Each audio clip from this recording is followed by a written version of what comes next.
ఏపీలోనూ ఆరోగ్యశ్రీ ఎత్తేస్తున్నారండి.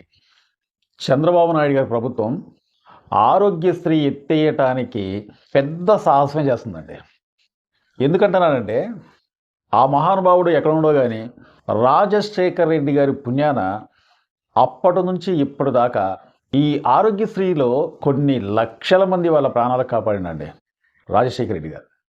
కానీ ఈ రోజున అదే ఆరోగ్యశ్రీని ఎత్తివేయటానికి కూటమి ప్రభుత్వం సాహసం చేస్తుందండి. ఇది చిన్న సాహసం అంటే ఎటువంటి డౌట్ లేదండి. ఇది చాలా పెద్ద సాహసమే అనుకోవాలి. ఈ వార్త తెలిసిన తర్వాత నేను కూడా షాక్ గురయ్యాను. ఎందుకంటే ఇది పేదలకు సంబంధించిన పథకం. ప్రతి ఒక్క పేదవాడు ఈ ఆరోగ్యశ్రీలో ఎంత సీరియస్ అయినా సరే అప్పటికప్పటికి ప్రాణాలు పోతాయి అనుకున్న వాళ్ళు కూడా ప్రాణాలు కాపాడిన పథకం అన్నమాట. ఇసంటి పథకాన్ని తీయటానికి అసలు ఏ ప్రభుత్వం కూడా ఇంతవరకు సాహసం చేయలేదు. అవసరమైతే ఇంకా దీన్ని బెటర్గా చేద్దామని చెప్పి ఆలోచించారు. అంటే రాజశేఖర రెడ్డి గారు ఉన్నప్పటి నుంచి కూడా ఇప్పటి వరకు కూడా చంద్రబాబు నాయుడు గారి ప్రభుత్వం చూసినాం, కేసీఆర్ గారు ప్రభుత్వం చూసినాం, జగన్ గారి ప్రభుత్వం చూసినాం, అంటే రెండు రాష్ట్రాలు కలిపి ఇప్పుడు రేవంత్ రెడ్డి గారి ప్రభుత్వం కూడా చూసినాం. కానీ వాళ్ళు ఎప్పటికప్పుడు ఆరోగ్యశ్రీలో పెంచుకుంటూ పోతున్నారు.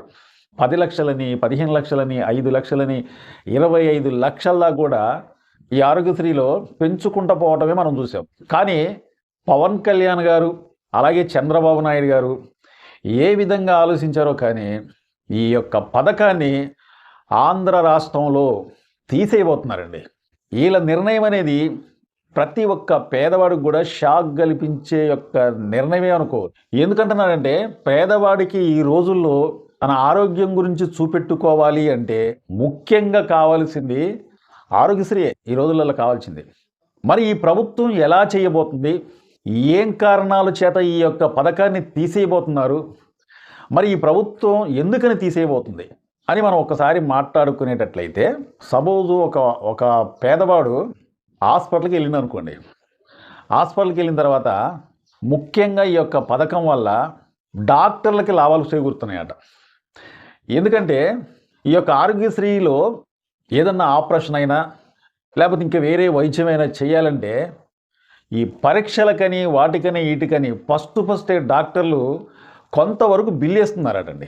అది 20,000 కావచ్చు, 30,000 కావచ్చు, 40,000-50,000 రూపాయల బిల్ అనేది ముందాలేసేస్తున్నారట. ఎందుకంటే ఈ ఆరోగ్యశ్రీలో ఈ యొక్క జబ్బు అనేది వర్తిస్తుందో వర్తించదో అని చెప్పేసి ముందాల కొన్ని టెస్టులకు కొంతవరకు లాగేస్తున్నారండి. కొంతమంది డాక్టర్లు పేదల దగ్గర డబ్బులు తీసుకోవడం స్టార్ట్ చేశారు. ముందాలే వీళ్ళకి డబ్బులు పడాలి అంటే కొన్ని నెలల పాటు టైం పడుతుంది. కాబట్టి ఈ డాక్టర్లు ఏం చేస్తున్నారు, టెస్టుల రూపంగా కొంతవరకు డబ్బులు అనేది పేదల నుంచి లాగేస్తున్నారు. లాగేయటం వల్ల ఎటువంటి లాభం అనేది పేదలకు లేకుండా పోతుంది. ఎందుకంటే ఆరోగ్యశ్రీ అంటేనే ఉచితమైన వైద్యం. మనకి ఎసంటి జబ్బు అయినా కానీ ఉచితంగా మనం చేసుకోవచ్చులే అనే ఒక ధీమా అనేది పేదలో ఉంది. కానీ ఇక్కడ ఏం జరుగుతుందంటే ముందాల టెస్టుల ద్వారాగా లేకపోతే ఇంత డబ్బులు కట్టమంటాం, ఆ వైద్యం చూపించుకోవడం.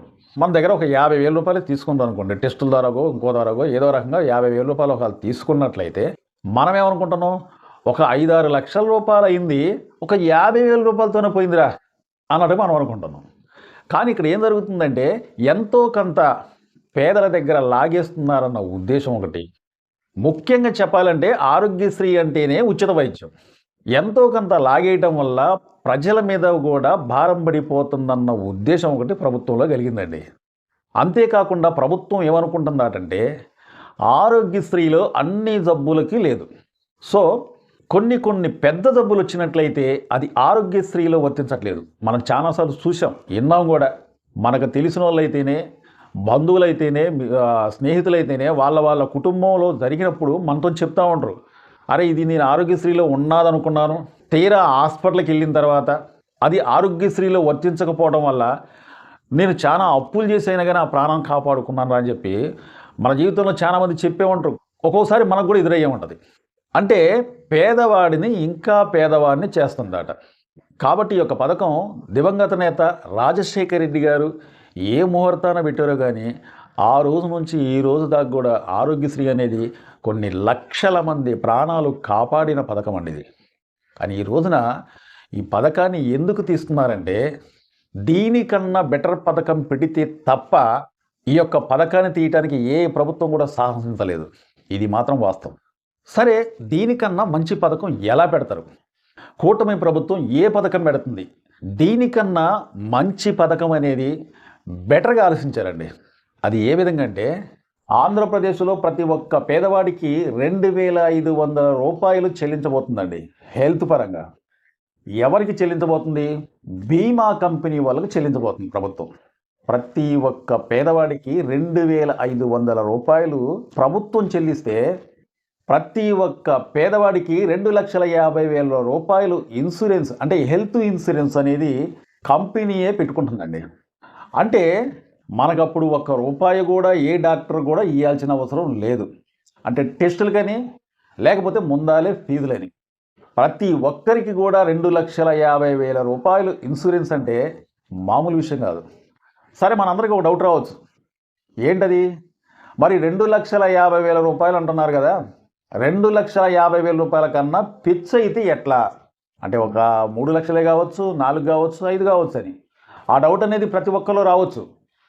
కానీ ఇక్కడ ప్రభుత్వం ఏమి చేయబోతుందంటే, ఈ 2,50,000 రూపాయలు బీమా కంపెనీ పెట్టుకుంటే అంతకు మించి 2 అయినా 3 అయినా 4 అయినా సరే, అంతకు మించి ఏమైనా ఎగస్ట్రా అయినట్లయితే ఎన్టీఆర్ ట్రస్ట్ ద్వారాగా చేయబోతున్నారండి.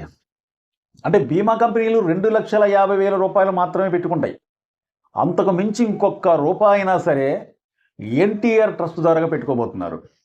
అంటే ఇక్కడ మనం ఏం ఆలోచించాలంటే, ఆరోగ్యశ్రీకి దీనికి పెద్ద తేడా ఏం లేదు కదని చెప్పి అడగవచ్చు. కానీ ఏం తేడా ఉంటుందంటే, మన చెయ్యి నుంచి ₹1 కూడా పెట్టుకోవాల్సిన అవసరం లేదు. అది బీమా కంపెనీ చెల్లిస్తుంది డాక్టర్లకి. రెండో లాభం ఏంటంటే, ఇది హెల్త్ ఇన్సూరెన్స్ కాబట్టి ఏ జబ్బైనా సరే, ఏ జబ్బైనా కానీ బీమా కంపెనీ చూసుకుంటుంది. కానీ ఆరోగ్యశ్రీలో అలా లేదు. ఆరోగ్యశ్రీలో కొన్ని జబ్బులకు మాత్రమే ఉంది. కూటమి ప్రభుత్వం అంటే చంద్రబాబు నాయుడు గారు, పవన్ కళ్యాణ్ గారు ఏం ఆలోచించారంటే, ఇది హెల్త్ ఇన్సూరెన్స్ కాబట్టి ప్రతి ఒక్క జబ్బుకు కూడా పేదవాడికి లాభం ఉంటుందన్న ఉద్దేశంతోనే ఈ రోజున ఈ యొక్క పథకం అనేది ఏప్రిల్ 1వ తారీఖు కాంచి స్టార్ట్ చేస్తారని చెప్పి వార్తలు అయితే వస్తున్నాయి. నాకు తెలిసినంత వరకు అయితే ఈ యొక్క పథకం అనుకున్నది అనుకున్నట్లు జరిగితే మాత్రం, ఇది హెల్త్ పరంగా అయితే మాత్రం ది బెస్ట్ పథకం అని చెప్పవచ్చు. చూద్దాం ఏం జరిగిద్దాం.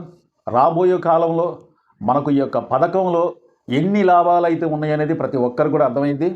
ఏ ప్రభుత్వం అయినా పేదల గురించి ఆలోచించినట్లయితే పేదలకు ఎటువంటి భారం లేకుండా పేదవాడు ప్రాణాలు కాపాడేటట్లు ఉంటే చాలు. మా ఛానల్ని చాలా మంది చూస్తున్నారు కానీ సబ్స్క్రైబ్ చేసుకోకుండా చూస్తున్నారండి. మీరు సబ్స్క్రైబ్ చేసుకుంటేనే మమ్మల్ని ఎంకరేజ్ చేసినట్లు లెక్క. ఈ వీడియోపై మీ అమూల్యమైన కామెంట్ తెలపండి, ఒక లైక్ చేయండి. ఈ వీడియోని మాత్రం కంపల్సరీగా షేర్ చేయండి. మరో వీడియో కోసం ఎదురు చూడండి. నమస్తే.